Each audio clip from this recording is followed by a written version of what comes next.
കൃഷ്ണ ഗുരുവായൂരപ്പാ ശരണം. ഉച്ചപൂജ തൊഴുതെത്തിയിട്ടോ ഞാൻ. നല്ല സന്തോഷത്തിലാണ്. ഇന്ന് പൊന്നു ഗുരുവായൂരപ്പന് ഉച്ചപൂജ, കളഭാലങ്കാരം എല്ലാം ഭംഗിയായിട്ട് നടന്നു. പൊന്നു ഗുരുവായൂരപ്പ അനുഗ്രഹിക്കണേ ഞങ്ങളെ. ഇന്നത്തെ കളഭാലങ്കാരം കാണാൻ നല്ല കൗതുകമുണ്ട്. വിടർന്നുകൊണ്ടിരിക്കുന്ന താമരപ്പൂരാ പൊന്നു ഗുരുവായൂരപ്പൻ നിൽക്കണം പൊന്നുണ്ണി കാണാൻ. ആ വിടർന്ന് രണ്ടോ മൂന്നോ ഇതള് വിടർന്നിട്ടേ ഉള്ളൂ താമരപ്പൂവിന്റെ. അതിൻ്റെ ഉള്ളിൽ അതാ പൊന്നുണ്ണി കണ്ണൻ. വലത്തെ കാലം ചെറുതായിട്ട് പൊക്കിണ്ടെന്ന് തോന്നും, ഇടത്തെ കാലം ഇങ്ങനെ അമർത്തി. ആ താമരപ്പൂലും കഴിഞ്ഞ് നിന്ന് നൃത്തം ചെയ്യാണെന്ന് തോന്നും കണ്ടാൽ. അങ്ങനെ നിൽക്കണ ഒരു ഉണ്ണിക്കണ്ണൻ. ഓരോ ചുവട് വെക്കുമ്പോഴും ഓരോരോ ഇതളുകൾ ഇങ്ങനെ വിരിയും തോന്നും. അത്ര രസമായിട്ട് നമുക്ക് തോന്നും. നമ്മുടെ സങ്കല്പമല്ലേ പൊന്നുണ്ണി കണ്ണൻ. അങ്ങനെ ആ സങ്കല്പത്തിൽ നിൽക്കണ ആ പൊന്നുണ്ണി കണ്ണൻ നൃത്തം ചെയ്യണതിനനുസരിച്ച് ഓരോരോ ഇതളിങ്ങനെ വിരിയുണ്ട് തോന്നും. അങ്ങനെ നല്ല ഭംഗിയുള്ള താമര. ആ താമരപ്പൂവിന് നൃത്തം ചെയ്യണ ഒരു ഉണ്ണിക്കണ്ണൻ. രണ്ട് കുഞ്ഞിക്കാലുമില്ല അതാ പൊൻതളകള്. അതും നല്ല കൗതുക കാണാം കേട്ടോ. പട്ടുകോണ കൊടുത്തിട്ടുണ്ട്. കിങ്ങിണി കൊമ്പേനോട് ഇങ്ങനെ പറ്റി കിടക്കുന്നുണ്ട്. നിറയെ മുത്തുകൾ ഇങ്ങനെ തൂങ്ങി നല്ല ഭംഗിയുള്ള ഒരു സ്വർണ്ണമാല ചാർത്തിയിട്ടുണ്ട്. മുത്തുകൾ പറഞ്ഞ ഇങ്ങനെ സ്വർണ്ണത്തിന് ഇങ്ങനെ ഇതായിട്ട് ലക്ഷ്മി മാല പോലെയൊക്കെ തോന്നും. അതിൻ്റെ മുകളിൽ ഇങ്ങനെ ഓരോ ഞാത്തുകളൊക്കെ ആയിട്ട് നല്ല ഭംഗിയുള്ള കഴുത്തിനോട് ചേർന്ന് വളയം പോലത്തെ മാല ചാർത്തിയിട്ടുണ്ട്. രണ്ടിന് നടുവിലൊരു പതക്കം ചാർത്തിയിട്ടുണ്ട്. കൈവളകളും തോൾവളകളും ഒക്കെ ചാർത്തിയിട്ടുണ്ട്. വലത്തെ കയ്യിലൊരു വെണ്ണുരുള പിടിച്ചിട്ടുണ്ട്. ഇടത്തെ കയ്യിലൊരു ഓടക്കോഴിലും പിടിച്ചിട്ടുണ്ട്. അങ്ങനെയാണ്. അടുത്ത കയ്യിലുള്ള ഓടക്കോഴ ഇങ്ങനെ ചുമലിനോട് ചേർത്ത് പിടിച്ചിരിക്കുകയാണെന്ന് തോന്നും കണ്ടാല്.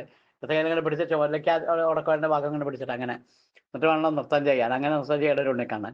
ചെവിയിൽ ചെവിപ്പൂക്കള്, നെറ്റീമിൽ സ്വർണ്ണഗോപി ഒക്കെ. ഇതെല്ലാം ആ നെയ്വിളക്കിന്റെ ശോഭയിൽ ഇങ്ങനെ തിളങ്ങുന്നുണ്ട്. നല്ല പുഞ്ചിരിയും ഒരു വികൃതി കാണിക്കുന്ന ഒരു ഉണ്ണിക്കണ്ണനാണ് ശ്രീലകത്തെ നൃത്തം. അത്ര രസമായിട്ട് നൃത്തം ചെയ്യണ ഒരു ഉണ്ണിക്കണ്ണൻ. നല്ല കൗതുകം കേട്ടോ. മുഖമൊക്കെ കാണാം. പുഞ്ചിരി കാണാനൊക്കെ ഉള്ള കൗതുകം പറയാതിരിക്കാൻ പറ്റില്ല. അത്ര ഭംഗിയുണ്ട്. ആ ശിരസിങ്കിൽ അതാ ഒരു പൊന്നിൻ കിരീടം ചാർത്തിയിട്ടുണ്ട്. പൊന്നിൻ കിരീടത്തിന് മുകളിൽ 3 തിരുമുടി മാലകൾ ചാർത്തിയിട്ടുണ്ട്. ഒന്ന് തെച്ചിയും വെളുത്ത പൂക്കൾ ധാരാളം, തെച്ചി കുറച്ച് നടുവിൽ കുറച്ചായിട്ട് അങ്ങനെ. അതിൻ്റെ മുകളിലുള്ളത് എങ്ങനെയാ വെച്ചാൽ തെച്ചിയും വെളുത്ത പൂ ഇങ്ങനെ ഇടകലർന്ന് അങ്ങനെ ഒന്ന്. അതിൻ്റെ മുകളിൽ തെച്ചി മാത്രമായിട്ടൊന്ന്. അങ്ങനെ 3 തിരുമുടി മാലകളാണ് ചാർത്തിരിക്കുന്നത്. അത് നല്ല കൗതുകമുണ്ട് തിരുമുടി മാലകളൊക്കെ കേട്ടോ. അതുപോലെ ഉണ്ടമാലകൾ ഏകദേശം ഒരുപോലെ തോന്നാം, വ്യത്യസ്തമാണ്. അങ്ങനത്തെ 2 തടിച്ചൊരുണ്ട ഉണ്ടമാലകൾ. അതാ രസം. ഒരു ഉണ്ടമാല എങ്ങനെയാണെന്ന് വെച്ചാൽ കുറച്ച് തുളസിപ്പൂവ്, പിന്നെ വെളുത്ത പൂവ്, പിന്നെ തെച്ചിപ്പൂവ്, പിന്നെ വെളുത്ത പൂവ്, പിന്നെ തെച്ചിപ്പൂവ്, പിന്നെ വെളുത്ത പൂവ്, പിന്നെ കുറച്ച് തുളസി. അങ്ങനെ ഇടവിട്ട് നല്ല ഭംഗിയായിട്ടൊരു ഉണ്ടമാല. മറ്റേ ഉണ്ടമാല എങ്ങനെയാണെന്ന് വെച്ചാൽ വെളുത്ത പൂക്കൾ ധാരാളം, തെച്ചിപ്പൂ കുറച്ച്, പിന്നെ തുളസിപ്പൂവ് കുറച്ച്, പിന്നെയും വെളുത്ത പൂവ് ധാരാളം. അങ്ങനെയൊക്കെ ആയിട്ടാ. തെച്ചിപ്പൂവാണത് കൂടുതൽ തോന്നുന്നത്. അങ്ങനെയായിട്ട് 2 നല്ല ഭംഗിയുണ്ട്. തടിച്ചുരുണ്ട 2 ഉണ്ടമാലകൾ. ഈ തെച്ചിപ്പൂവും വെളുത്തപ്പൂവും തുളസിപ്പൂവായിട്ട് 2 കൗതുകമുള്ള 2 ഉണ്ടമാലകൾ കഴുത്തിലും ചാർത്തിയിട്ടുണ്ട്. ശിരസിങ്കിൽ 3 തിരുമുടിമാലയും ചാർത്തിയിട്ടുണ്ട്. പൊന്നുണ്ണി കാണാനുള്ള കൗതുകം അതിലേറെ. ഈ തിരുമുടിമാലകളുടെ മുകളിൽ വിധാനമായിട്ടോ 5-6 ഉണ്ടമാലകൾ ചാർത്തിയിട്ടുണ്ട്. എല്ലാം വനമാല പോലെ തെച്ചിയും തുളസി ഇടകലർന്ന് നല്ല ഭംഗിയുള്ള 5-6 ഉണ്ടമാലകൾ വിധാനമായിട്ടും ചാർത്തിയിട്ടുണ്ട്. ശ്രീലകത്തേക്ക് എന്നൊക്കെ നല്ല സന്തോഷമാണ്. ആ വിടർന്നു വരുന്ന താമര, അതിന് നൃത്തം ചെയ്യേണ്ട ഒരു പൊന്നുണ്ണി കാണാൻ ആലോചിച്ചപ്പോൾ മനസ്സിലിങ്ങനെ വിചാരിച്ചാൽ തന്നെ ആനന്ദം വരും നമുക്ക്. ഗുരുവായൂരപ്പ അനുഗ്രഹിക്കണേ ഞങ്ങളെ.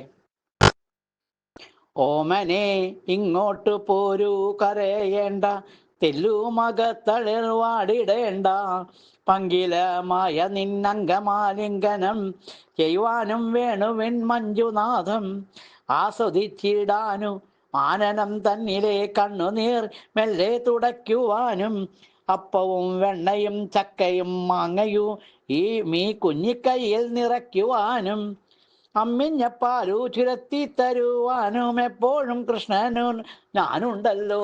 ഗുരുവായൂരപ്പ അനുഗ്രഹിക്കണേ. സ്വതമ്മയാണ് പറഞ്ഞത്. നാരായണ അനുഗ്രഹിക്കണേ എന്നുള്ള പ്രാർത്ഥനയോടുകൂടി ആ നൃത്തം ചെയ്തുകൊണ്ടിരിക്കുക. ആ താമരപ്പൂ വിടരുന്ന താമരപ്പൂവിൽ നൃത്തം ചെയ്യണം. പൊന്നുണ്ണി കണ്ണന്റെ തൃപ്പാദത്തിൽ അങ്ങോട്ട് വീട് നമസ്കരിക്കുക. ആ സച്ചിദാനന്ദ കട്ട എല്ലാവരും അനുഗ്രഹിക്കാൻ തയ്യാറായും കൊണ്ട് നിൽക്കുന്നത്. ഒരു പൊന്നുണ്ണിക്കട്ട, ഒരു സ്വർണ്ണക്കട്ട തന്നെയാണ് നിൽക്കുന്നത് ശ്രീലകത്ത് കേട്ടോ. ആ തിരുമുഖം നോക്കി ഉറക്ക നാമം ജപിക്കാൻ എന്താ പുഞ്ചിരി. നമ്മളൊക്കെ മയക്കിയും കൊണ്ട് ആ കണ്ണന്റെ പുഞ്ചിരിയിൽ എന്നും മയങ്ങാൻ തയ്യാറായുള്ള ഭക്തന്മാരാണ് നമ്മൾ. ആ പുഞ്ചിരി നോക്കി ഉറക്ക നാമം ജപിക്കാൻ നമുക്ക്. കണ്ണൻ നമ്മുടെ കൂടെ ഉണ്ട് കേട്ടോ. നാരായണ നാരായണ നാരായണ നാരായണ നാരായണ നാരായണ നാരായണ നാരായണ.